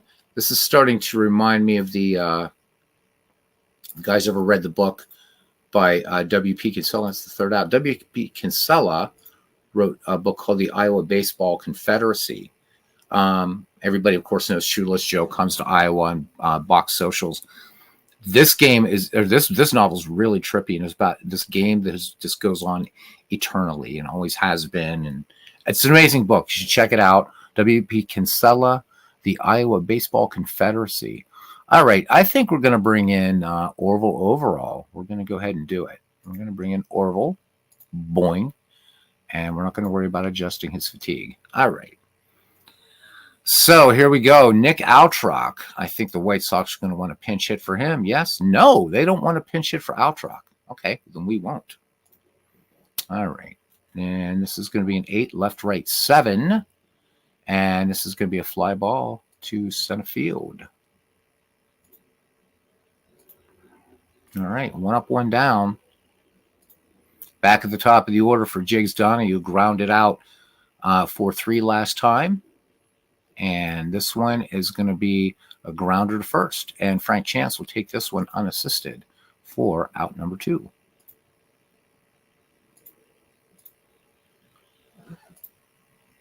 Here's Lee Quillen now. 5-3 last time. He grounded out. So batter 4 is going to be a fly ball to center. 1, 2, 3. Go the Chicago White Sox. And we head to the top of the 13th inning. Yeah, 3 outfield assists. Okay. Because I know there were 2 from O'Neill. I forget who the reason I'm not going to the score sheet is because there's one test I'm trying to do, because before this update, the way I found from the game to keep crashing at the end of a game is I would open up the score sheet and then the game would never crash. So I don't want to open it because I want to see if that bug's been squashed. But the Cubs, the Bears, says there's been 3 outfield assists so far. All right. Frank Chance singled his last time up, and this one is going to be off the batter die, and that's a 9, and Frank Chance has himself a lead-off single. Okay. Now, let's see, what do the Cubbies want to do here? They are calling for the stolen base. That should make Cousin Ken happy. But I think what we should do, wait, let me see what it says for hit and run. It's not saying anything for hit and run. Let's call a hit and run. Why not? Okay. Well, we can at least see. All right. So let's check this out here. All right. We're going to roll it up. We're going to go for a hit and run. All right. And on a 12, you got a blue die, and that is going to be an error.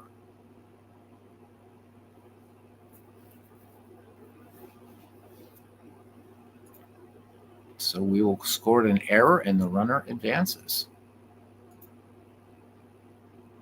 Now, again, guys, I'm not playing by the advanced rules, so we would have known where the error was. So, all right, 2 aboard. And that brings up Wildfire Schulte, nobody out. What does this Cubbies manager want to do? He's calling for a stolen base. And why the hell not? Let's do it. Let's do it. Right. Chance has the speed. Sullivan, let's do it. I can. Do you want me to reset that? Because I was looking at the play. Let's. I mean, either way, I think we're okay. But if I can reset that if we want. That's still reset. It's still, yeah. Could be, Ken.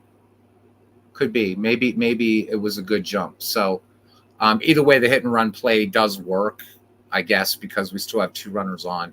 But thank you for pointing that out to me. I think my mind's getting a little bit cloudy here. All right, this is a 10, a batter 11.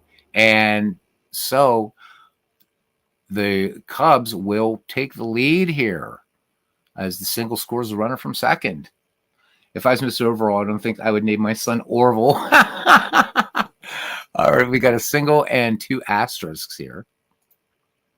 All right. So the Cubbies reclaim the lead. Runner on third. Still nobody out. All right. So the Cubbies threatening now 3-2. This has been a fun ball game, even with the little hiccups and stuff like that. And again, this is only the second dead ball game I've played in Pocket Pennant Run. So Part of this has been my screw ups too. There's another error that this part of dead ball, at least, it's doing right. Lots of damned errors.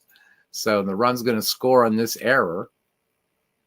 So Craig, you got that part of it nailed perfectly for dead ball. Run scores. Cubbies now lead 4-2. And here's Jimmy Sheckard. Singled his last time up. 9, batter 9. And this could be a single, runner's advance. 1 base. And we better check in with the Chicago Cubs manager now because things are looking messy. And he's calling for a reliever, so let's go to the bullpen. Oh, you're welcome, cousin. I'm having fun. This is loving doing some dead ball again. Oh, boy. We're going to go with Roy Patterson here. Okay, Roy Patterson will come in. Nobody out. It's the Cubs game to lose now. And here's the pitch. It's 8, and this is batter column 6. And this is a fly to left and a tag. Let's see what happens here. Fly ball tag left. And the run does score. All right. 5-2. This one is just about over now. Okay, Sully Hoffman. 3, control 3. That's a strikeout for the second out of the inning. All right. And it brings up Jimmy Slago now. Flew to left his last time up. And this will be a grounder to second to end the inning. All right. So can the White Sox pull it out here in the bottom of the 13th, down 3? Would turn out to be a super fun ball game. All right. Let's see. Cubby's going to stay with Orville. Yes, they are. All right. Here we go. George Rohe now. Let's see. Do they want to go to their bench? Yep, they want a pinch hitter. So let's get a pinch hitter. George Davis, man. George Davis wants to play some baseball. He's got some damn fine ratings. So let's bring in George Davis. Pinch hit. Oink. Yep. There we go. All right. Here's George Davis now. Here's the pitch. And that is going to be a control check. And that's an 8. And it's a leadoff walk. So here come the White Sox trying to get something going here. Getting a call for a steal here. Let's see. Oops, I'm looking at the pitchers. Duh. They're calling for a stolen base. Well, why not? Let's see what happens. Ugh. So Moran's an A. Because, I want to give the White Sox a chance. Let me see here. No, I'm going to override the manager because he's got to roll a 7 or more on a 12-sided. Nah, he's got a 50% chance.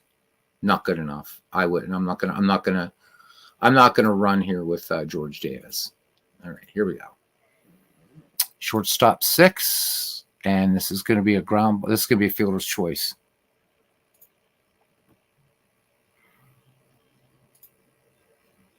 All right, ground ball. Yep. Boom, boom. Yep. All right, 1 away, and what do we got on first here now? Isbell, we may run. Let's see. All right, White Sox now not calling for the stolen base. I just want to see what.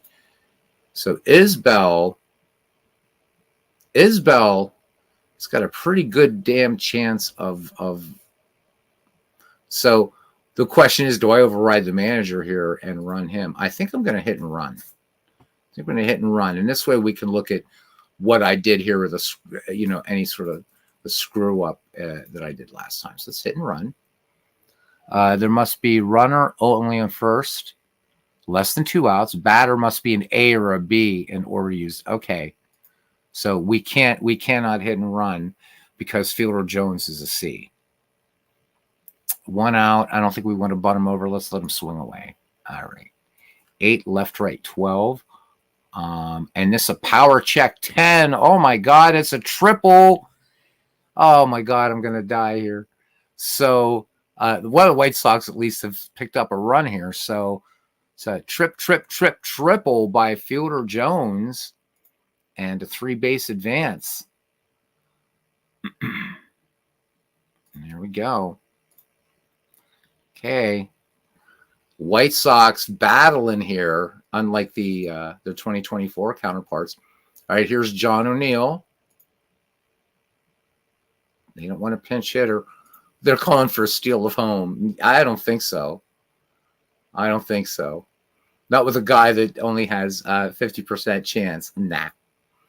All right. I know Cousin Ken would be like, steal, and that's a strikeout. All right. 2 down. And will this be the last gasp? Here's Billy Sullivan. He has not had a good day at the plate. And this should end it. LR9. Yep, that's it. Grounder to first. And that is your ball game, guys. It was fun. At least it was fun for me. So, boop. Okay, pitcher results. Let's see. This is new. So what's this? If you feel the winning losing pitcher is incorrect, please select from the drop-down list. Oh, that's really cool. I'll just leave it like this. Game over. The Cubs win it 5-3. Hell of a good ball game. Now is going to be the big test. Save the results. No. Okay, good. That is fixed. So there's that really beautiful score sheet. Pretty nice. And there we go.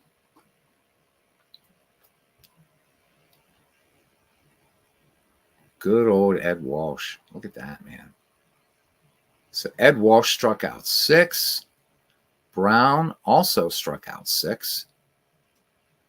Orville overall gets the win. Roy Patterson with the loss.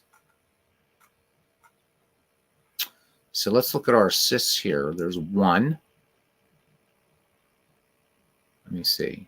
There's 1, 2, and then where's that third one? Where's that third outfield assist? Where are you? Where are you? Where are you? I'm not seeing it. Doesn't mean it didn't happen. 1, 2. You know what? It's probably like it's a proverbial. If it was a snake, it would bite you. So I'm seeing 2 outfield assists here, both by John O'Neill. 4-3-3 and assist. Blah blah blah blah blah blah blah blah blah blah blah.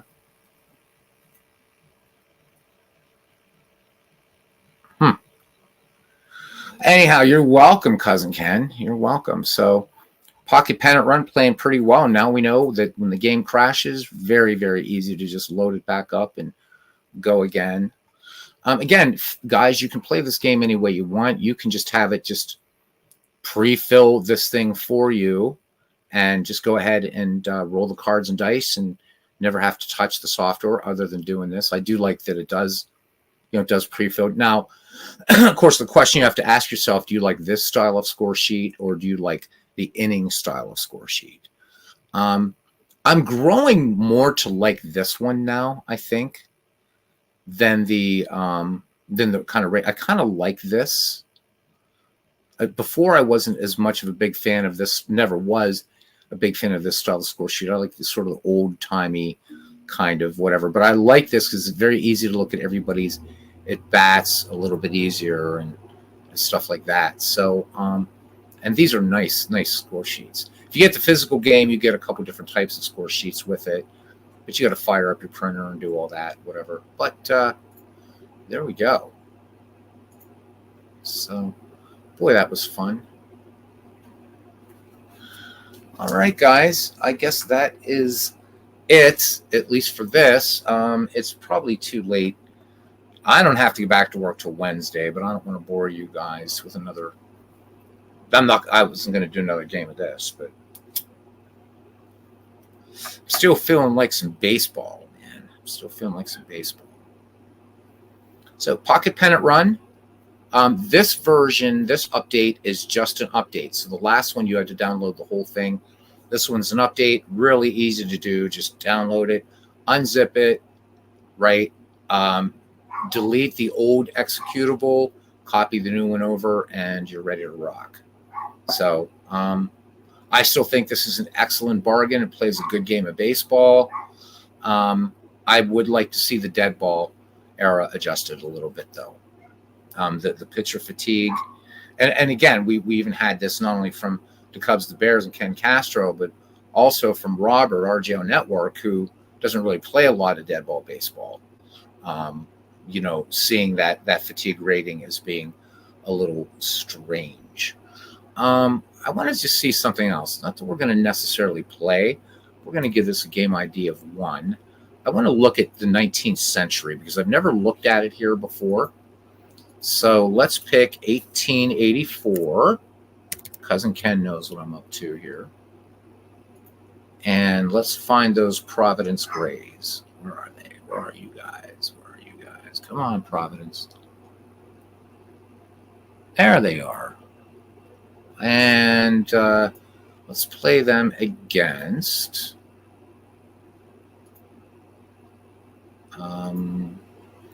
Ken, would you mind tossing a 19th century, a good team for these Grays? Maybe I'll stay on here. I'll just play some 19th century baseball. What the hell? I want to see what it does pre-1893.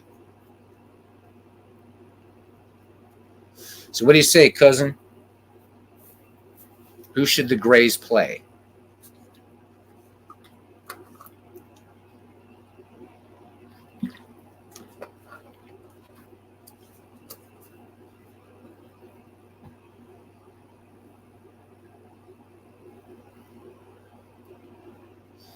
Let cousin Ken think here for a minute. I'm thinking maybe one of those. You know what? I'm curious. I want to see if it has the Players League in here. I think it does because it does have Federal League.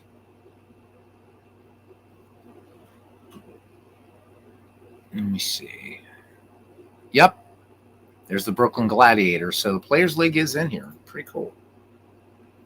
All right. I think cousin might have left. So I'm going to have to just find a team here. Pre-1893.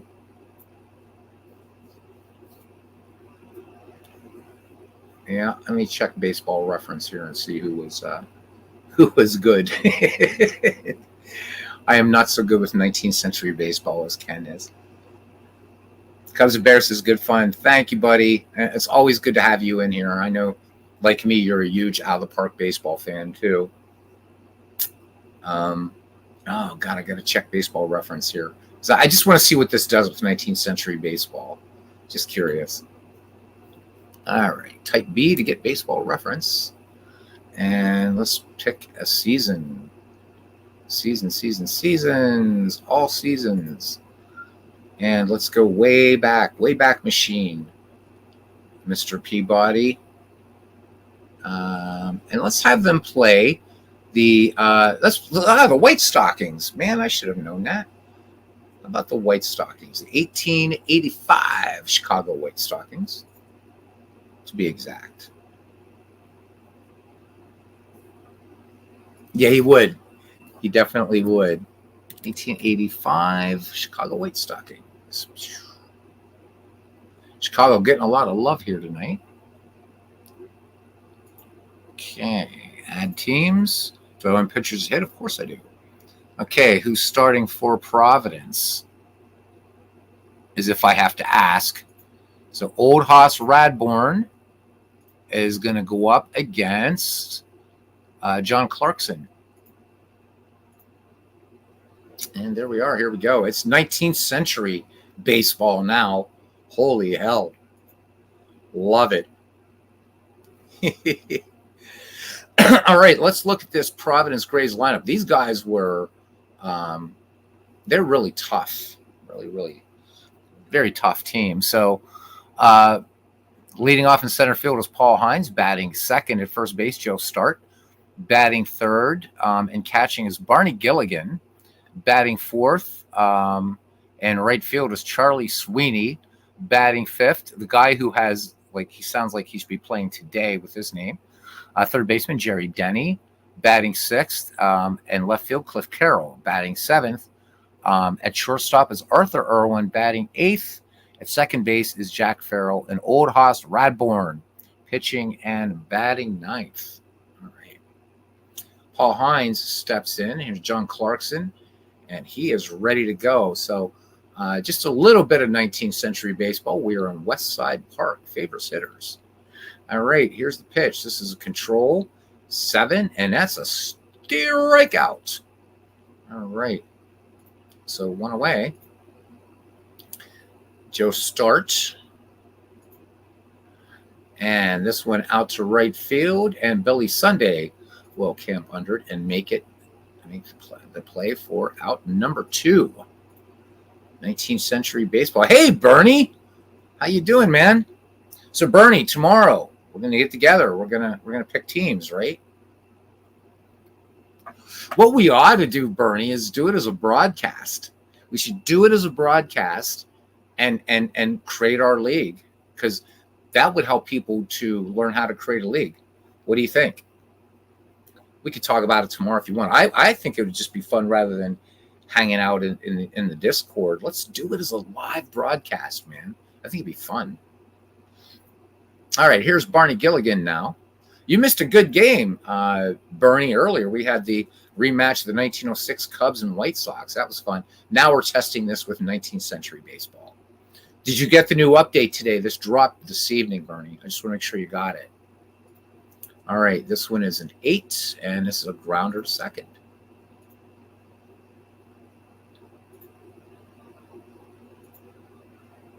Not going to be as tough on a game doing 19th century baseball just because of so many rule changes prior to 1893. You do have to give. There's only one game that I know of that accounts for those rule changes, and that's Action PC baseball. But you got to play it pitch by pitch. So, I just want to have some fun with 19th century. All right, so Cap Anson will lead it off. Let's look at the lineup here for the White Stockings. Leading off, first baseman Cap Anson. Batting second at short is Jimmy Ryan. Batting third at second base, and one of my he is my favorite 19th century player, Michael King Kelly. Batting fourth in center field, George Gore. Batting fifth in left field is Abner Dalrymple. Batting sixth in right field, Billy Sunday. Batting seventh, a guy who had a hell of a bat actually, was Ed Williamson. He's at short. Then Ed Gastfield bats 8. He's the catcher, and John Clarkson pitching and batting ninth. Cap Anson in the box now. Yep, they did. These are the 4 runners to the Cubs. Absolutely. But I'm glad you put that in there, to Cubs and Bears, because a lot of people have said in the past, oh, yeah, and the White Stockings became the White Sox. Nope, the White Stockings became the Cubs. So thank you for putting that in there, though. All right, here's Cap Anson, called by many as the greatest player of the 19th century. And even though King Kelly is my favorite, might have to I think I'd have to agree with that assessment. And certainly looking at the ratings here for Anson, he's A's across the board. All right, here's the pitch. And for all that praise, this is going to be a control 8. And Anson, good eye up there. He's going to walk against Old Hoss Radbourne. Old Hoss Radbourne. What will be interesting to see with Radbourne, and we can see now here actually, what's Radbourne's fatigue? So yeah, see, they're still applying modern baseball to, and we can see here Old Hoss Radbourne, his fatigue is a 7. So yeah, he's going to get tired at 7 innings. This is, and so we're playing in a time too here in the 1880s where the overhand delivery will become legal, and of course balls and strikes, those counts change. The distance is not 60 feet 6 inches yet either. So I mean, Old Hoss could pitch forever and ever and ever. So, but maybe once Craig does some cross era play or fantasy league thing. I don't know. I don't even know if it's really if he would feel his worth his time to work on the fatigue ratings for 1919 and before, but pretty hard to see old Haas there with a fatigue rating of 7. But I guess for the game, that's what you got to do. I don't know. All right, so let's see. Do the White Stockings want to steal with Cap? Yes, they do. So let's look at our bat. Oh, yeah, there's a batter here. Of course, there is. So Jimmy Ryan, let's do a hit and run play again. All right, so Jimmy Ryan. All right, let me see. So he's going to get a good jump. He's going to get a good jump. All right, so this comes off the red die. Let's roll it. It's a 9. Oh, geez, how about that? So this is a single, and the runner's advance 2. So I got it right this time, Cousin Ken. Thank you very much. Runners at first and third. And batter up. And here's King Kelly. Come on, King Kelly. King Kelly, who said he would never be caught in a pub at 4 a.m. drinking lemonade. King Kelly, this is a 12 from the batter. Power check 1. And this is a fly ball to center and a tag up. And the White Stockings are going to draw first blood. All right. Oops, fly ball tag. That makes all the difference in the world. And the White Stockings lead it 1-0. We're not going to do this whole game. I just want to. I wish there was a way I could advance it because I'd like to see what happens with old Haas, where he's going to lose or whatever. But all right, here's George Gore. Oh, and a balk is called. How about that? We got a balk. All right. Runner on second. And this was going to be an error check on a 1. And this is going to be a ground ball to first.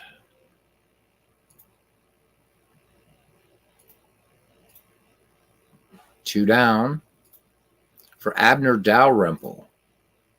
It's a 3 and a control 8 is a walk. Yeah, welcome to the 19th century, huh? All right. Here's Billy Sunday.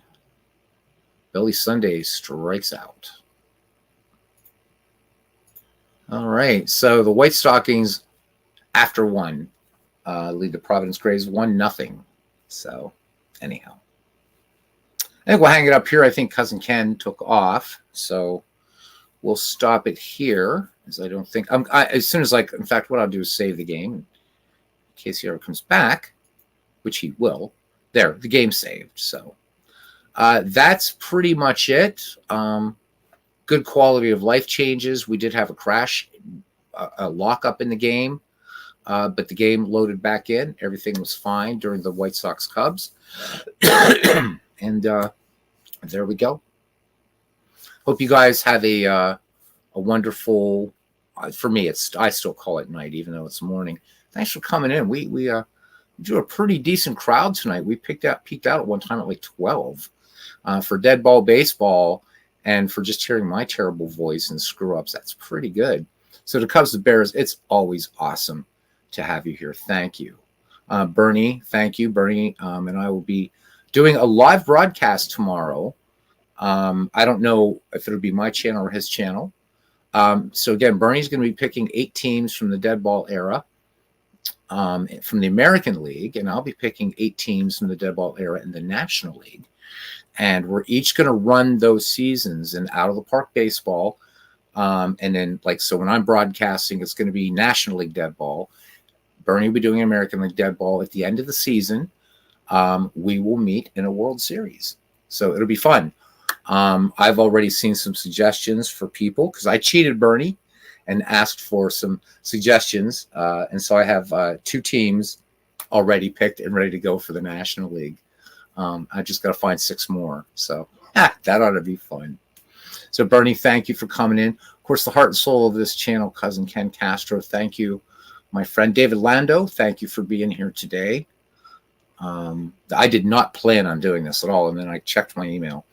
RJO Network, thank you for coming in, buddy. I know you're long fast asleep now. Doug Hunt, fellow Bucko fan, thank you, Doug, for coming in. Tim Clee, baseball fan, again, always a pleasure. Walking, talking encyclopedia of everything is Tim, and that is not being facetious. D. Scott Howard joined us for a while tonight in the ball orchard. Robbie Nye, I don't think you're still here with us by now, but welcome to the community. Hope to see you back, and not only in my broadcast, but everybody else. And if you are still here, Bernard Strom also is another channel you ought to subscribe to. So we have a great community, and you are welcome here. Yoko's Cooney 007 was at the ballpark. Brian Piggs was here tonight for a while. Dwayne Martz was also with us, and Will Toole, and Dwayne Martz was the first one in the ballpark. So that is it, guys, until hopefully tomorrow when Bernie and I create this dead ball league. We'll see you around the batting cage. Good night.